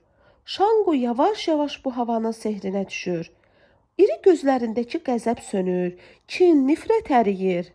Baxdı və birdən-birə Şanqonun başını, burnunu verdi yumruğa, ağzını da açdı, nə açdı? 7 arxa dönənini söydü. Hə, söyəndə ürəyi soyuyurdu. İstədi ki, qışqırsın, səs eləsin. Bəlkə eşidən oldu. Amma Şanqodan qorxdu. Qorxdu ki, yenə kələni qəzəbləndirə. Hər halda Şanqo dincini almışdı. Bəlkə yerindən tərpənə də bilərdi. Amma Şanqo elə bil unutmuşdu ki, qarşısındakı kimdir. Buraya can kimi qovub? Niyə qovub? Əslində isə keyləşmişdi. Gücü qalmamışdı. Amma hələ də tövşüyürdü və ağzından çıxan isti bux Almuradı təndir kimi qovururdu. Ey Şanqo dedi və daha sonra bilmədi nə söyləsin. Hər halda o yenə də demək istəyirdi ki, mən səni başa düşürəm, mən bilirəm ki, sən nə istəyirsən. Şanqonun doğulduğu Karayeva kolxozunu, Kostroma ormanlarını görüb gələndən sonra Almurada elə gəlirdi ki, Şanqo bu yerlə, göylə o ormanların davasını eləyir. Almurada elə gəlirdi ki, Şanqo ilə bir yerdə bu yerə köçürülən düyələr ölməsəydi və Şanqo indi o düyələrin arasında olsaydı, heç olmasa ipə sapa yatardı. 2 gündən bir qızmazdı. Yerli cinsdən olan inəkləri isə Şanqonun cənginə vermək heç insafdan deyildi. Hər deyəndə basıb belini qırmasa da, yarımcan eləyirdi yazıqları. Şanqonun mayasını tam əldə eləmək üçün əvvəl Şanqonun öz cinsindən olan, Şanqo ilə bir vaqonda buraya köçürülən Polyanadan istifadə eləyirdilər. O zaman bu fermada işləyən Zintra Rudolfnanın məsləhəti ilə bir-birinə oxşayan o düyələrin hamısına ad vermişdilər. Polyananı zorla, sürüyə-sürüyə, kəndiri buynuzlarına keçirib, darta-darta gətirib salırdılar. Kəpək-kispə yeməkdən gözlərinə qan gəlmiş Şanqonun sarayına. Şanqo bəsləyən bu bordağa da bu adı Sarı İmran qoymuşdu. Kələyə elə sıçramaq qalırdı. Elə o andaca Polyananın buynuzlarına bağlanmış kəndiri çəkirdilər. Arxadan isə İmran yabanın ucunu yambızına dayayırdı. Maya isə Almuradın əlində hazır saxladığı litrli şüşəyə tökülürdü və çox vaxt şüşə ləbələb dolurdu. Mayanın hərarəti şüşəyə çıxırdı. Şüşənin istisi Almuradın əlinə. Mayadan nümunə götürür mikroskop altına baxandan sonra əllərini bir-birinə sürtürdü. Əladır. Bundan Şanqonun özünü də mayalamaq olar, deyirdi. Nə durmuşsunuz? Süni mayalanma aləti isə ümumi idi. Bu işi də Almurad özü şəxsən eləyirdi. O bu süni mayalanmanın da dərsini Kostromada keçmişdi. Əvvəllər Almurad Şanqonun mayasını nadancasına alanda da, inəkləri mayalayanda da sevinirdi. Amma sonra hər şeydən bezdi. Bu işə baş qoşduğuna, bu Allahsız işlə məşğul olduğuna görə özündən də iyrəndi. Polyananı isə ona görə hörüyə gəlməyə qoymurdular ki, haçan istəsələr Şanqonun sarayını salsınlar və o Şanqonu hala gətirə bilsin. Şanqo adam deyildi ki, heyvandı. Hörüyə gəlmiş həmcinsinə gözünün ucuyla da baxmırdı. Amma günlərin bilindən Polyana Şanqonun altından çəkilmədi. Buynuzuna bağlanmış kəndiri 9 arvad nə qədər dartdısa, Sarı İmran yabanı arxadan yambızına nə qədər bərk basdısa, xeyri olmadı. Halı qarşılanacan, dizləri Şanqonun altında qatlanacan dözdü. Tərs kimi qız məstə, katibli də gəlmişdilər Şanqodan xəbər tutmağa. Katibli lap əsəbləşdi. Gör bir siz hər dəfə nə qədər mayanı batırırsınız, dedi. Gör biz hər dəfə nə qədər cins mal itiririk. Əlbəttə, hər şey göz qabağında idi. Maya sidik yolu ilə elə sidik kimi süzülürdü. Katibli, heyf dedi, heyf. Sonra da onu məcbur elədilər ki, Polyananı boğaz olmağa qoymasın. Hörüyə gəlmiş inəyi boğazlıqdan qurtarmağın yolunu da Kostromada təcrübə mübadiləsində öyrənmişdi. Polyanaya bir gündə dalbadal 3 iynə vurdu. Polyana elə o iynələrdən sonra pozuldu və heç halı özünə gəlməmiş, yenidən onu Şanqonun sarayına saldılar. Çünki rayonun bütün kolxozları maya növbəsinə durmuşdular. Üstəlik katibli özü də şəxsən Almurada tapşırmışdı ki, hansı kolxozun nümayəndəsinə nə qədər maya versin, kimi əli boş qaytarsın, kimə desin ki, gələn il gələrsən. Katib bu işlə şəxsən məşğul olurdu. Mərkəzi qəzetlərdən birinin müxbiri ilə müsahibəsində o demişdi ki, biz yerli kələləri bir sinif kimi ləğv etmişik. Hamısını axtalayıb boynunu salmışıq boyunduruğa. Biz 1000 başdan çox inəyimizi, düyəmizi uzaq 2 il ərzində Kostromadan gətirdiyimiz, amma özümüz böyütdüyümüz 1-ci dərəcəli elita rekordunun Şanqonun mayası ilə mayalayacağıq. Şanqonun mayası ilə süni yolla mayalanan inəklərin aqibətini isə sən demə, heç yaxşı şey gözləmirmiş. İnəkləri zorla doğuzdururdular. 54-ün yazında düz 14 qarnı balalı inəyi ölümdən qutara bilmədilər. İnəklər bala üstə ağrıdan, əzabdan gözlərini həmişəlik yumurdular. Aləm qarışmışdı bir-birinə. Bütün günahları da Almuradda görürdülər. O da ərizə verdi ki, çıxıb getsin. Qoymurdular. Namazəliyev yenə ona göz verib işıq vermirdi. Sənin yerin Sibirdir deyirdi. Arxasında isə qırmızı qız bəs durmuşdu. Niyə durmuşdu? Özü də baş aça bilmirdi. Baş aça bilmirdi ki, qırmızı qız bəsin onun nəyindən xoşu gəlir. O günlər Şanqonu adam kimi dindirib danışdıranlardan biri də Zintra Ludovna idi. Bu inəklərin ahı səni tutacaq Şanqo deyirdi. Tutacaq. O inəklərin ahı isə nə Şanqonu tutdu, nə Şanqo ilə bir vaqonda 10 ceyran kimi düyəni ilan mələyənə göndərəni tutdu. Nə o düyələrin başına başdan Almurad özü də olmaqla min bir oyun açanları tutdu. O inəklərin ahı yerdə qaldı. Qaban cığırında ilişib qalan, özünü də ağla gəlməz bir tələyə salan Şanqo onun yadına belə-belə şeyləri salırdı və onu düşdüyü tələdən çıxmağa qoymurdu. Bəs indi neyləyək Şanqo dedi. Bəlkə yol verəsən keçəm gedəm, kömək gətirəm, səni də çıxaraq aparaq. Yenə qabağına jımıq qoyaq. Hiss elədi ki, yox. Daha dediyi sözlərin havası Şanqonu vurmur. Onun səsini eşidəndən sonra Şanqonu başqa hava vurur. Elə bu anda onun gözünün qabağından 2 qırqovul qalxdı. Bir xoruz, bir fərə. Dalbadal 2 güllə açıldı. Güllələrin səsindən bildi ki, hər ikisi hədəfə dəydi. Amma göydə min bir rəngə çalan xoruzun tikanlı məftillərdən o yana düşdüyünü görmədi. Tüfəngin səsindən ovçunu da tanıdı. Balaş, sənsən? Soruşdu. Mənəm qağa, Balaş cavab verdi. Hardasan? Balaşı çoxdandır ki, danışdırmırdı. Bir il olardı ki, küsülü idilər. Amma burada daha küsü saxlamaq yeri deyildi. Axşam düşürdü. Sarı İmran da at belində gəlib özünü yetirdi. Həmişə olduğu kimi dəhrəsini də yəhərin qaşına keçirtmişdi. Sarı İmran əldən zirəkdi.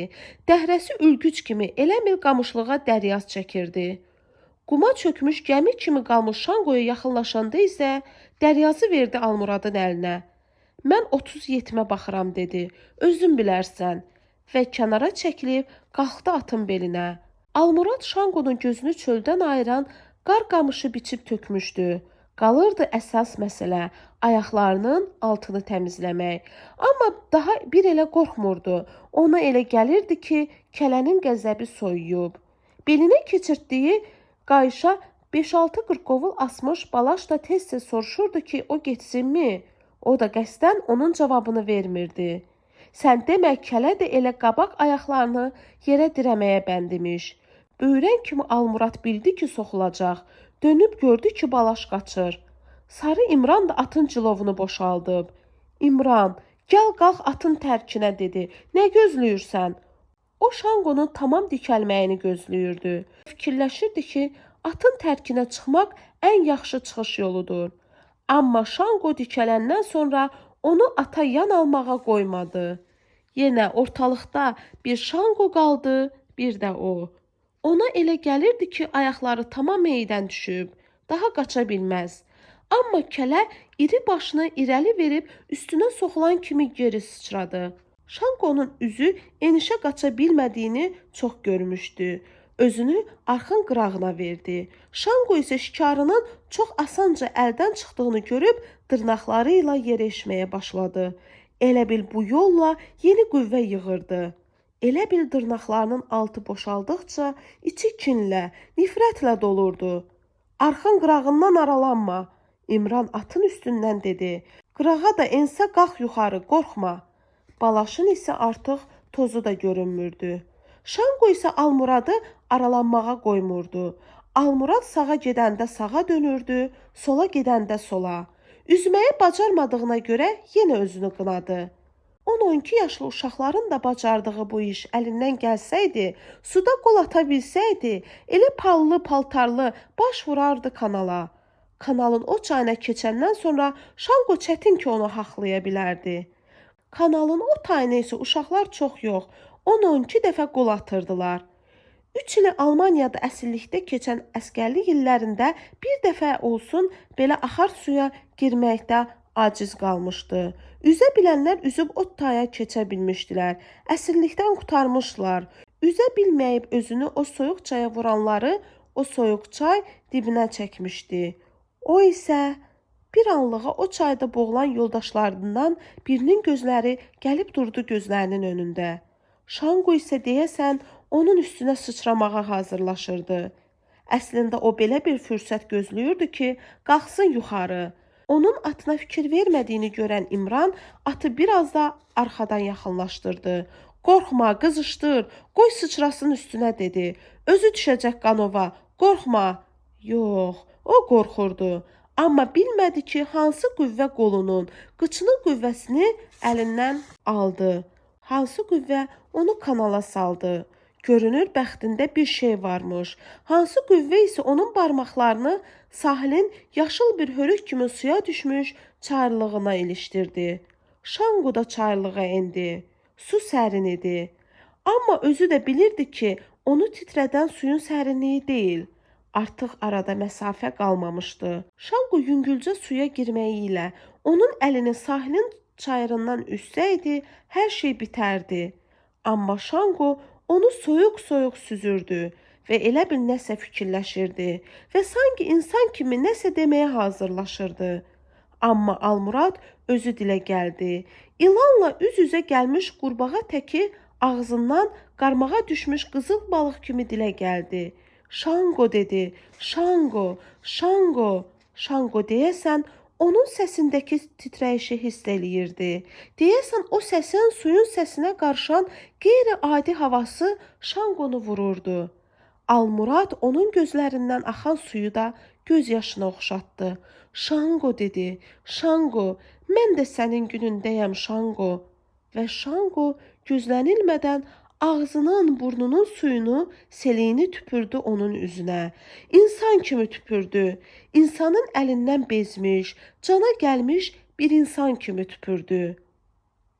İmran atın belindən üzünə su çilə dedi. Üzünə su çilə ayılsın.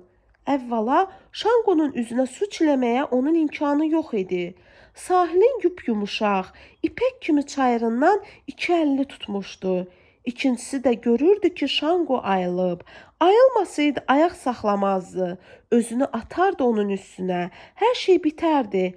İmranda o ürək nə gəzirdi ki, atdan düşüb onun köməyinə yetsin. Məyər o üzmək bilirdimi? Hə, Şanqo ayılmışdı. Bu axar suyun səsindənmi ayılmışdı? Almuradın pıçıldadığı sözlərin havasındanmı ayılmışdı? Kim bilir? Ayılmasaydı ağzının, burnunun suyunu, seliyini şapalaq kimi onun üzünə çırpandan sonra da çıxıb getməzdi. Hə, Şanqu yan görəsinə belə baxmadan baş alıb gedirdi.